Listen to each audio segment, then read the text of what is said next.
Hi, welcome back to all the RC truck fans. Thanks again for stopping by to watch this one.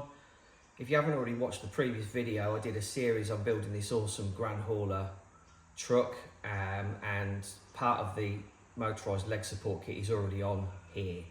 So the next step is building all the components for that up, which are then going to get installed onto the Shell fuel tanker. So I'll just bring you over and show you what's on the truck and what's in this kit before I get started. The box has a great illustration on the front showing everything that's included. The servo stay and the coupler, which are already installed on the truck, and then you've got the switch and the legs and the battery box that then go onto either the trailer or the fuel tanker, whatever you choose to install it on. So here's the truck, looking amazing, and there's the servo stay installed and the coupler. If you want to see that and how it all went together, again, have a quick look at my previous videos and you'll see all that. Here's just a quick look at the instructions before I get going. Now, these are designed to follow as if you've already built the truck and the trailer or tanker, and then you remove the bits you don't need and then you build the bits you do want up and then install them. So the grey bits you need, the white bits you're taking off and don't need. So these are all the truck parts. And there's the coupler on the truck, the servo stay,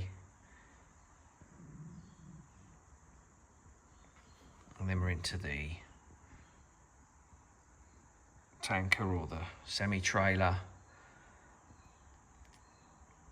So the first thing for me to do is build the battery box up, number 7. And here are the parts, pretty simple.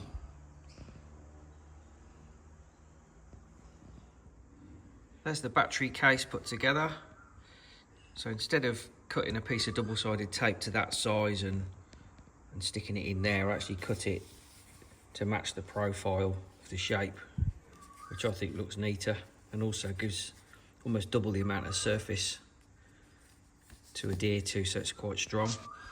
So that's done. On to number 8 now, which is the switch assembly.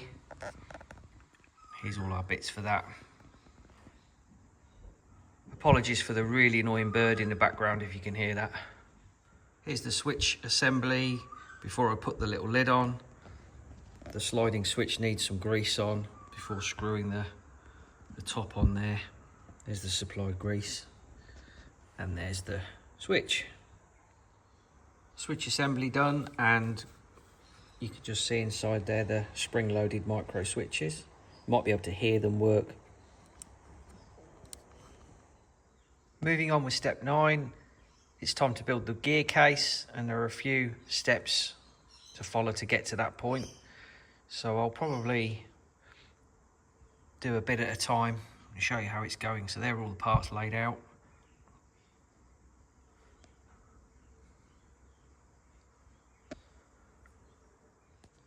There's the drive shaft put together, and there's the motor with the worm gear installed.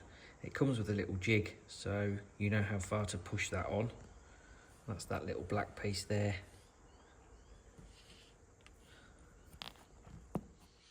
There's the motor and the red 36 tooth, 10 tooth gear installed.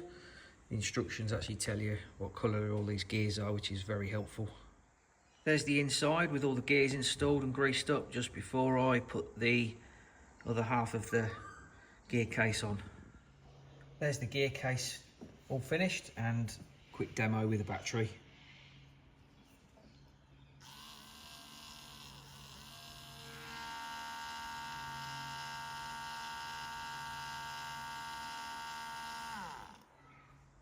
Here we are at step 10, which is connecting all the wires together.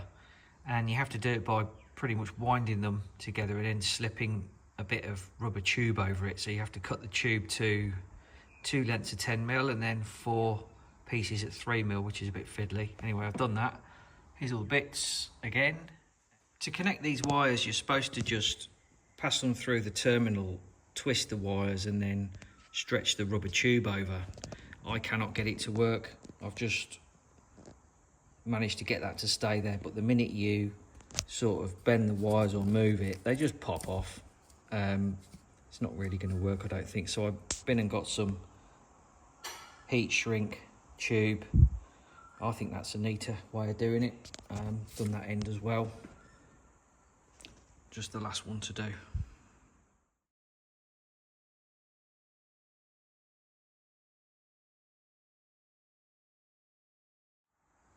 Now that's finished, here's a little quick demo.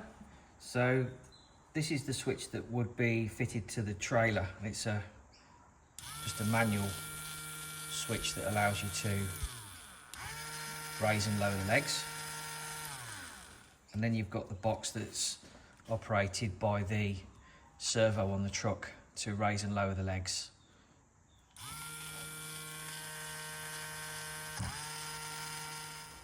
I'll skip past step 11 for now until I build the actual tanker, and on to step 12, building the support leg crank. Here's all our parts laid out. And there it is.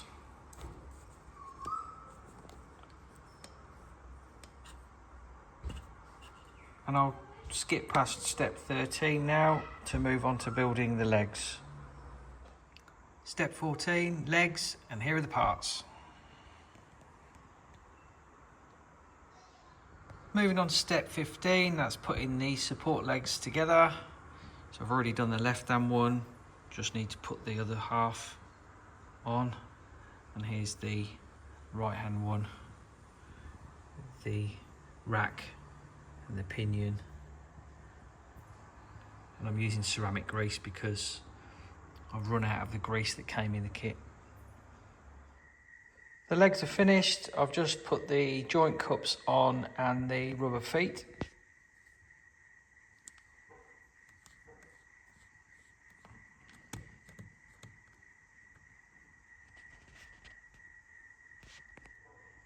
Well, that's the end of this video. Next one will be building the fuel tanker and getting this motorised leg kit installed on there along with the light kit. Thanks again for watching to the end. Please leave me a like, subscribe, leave a comment, and hopefully see you on the next one. Cheers.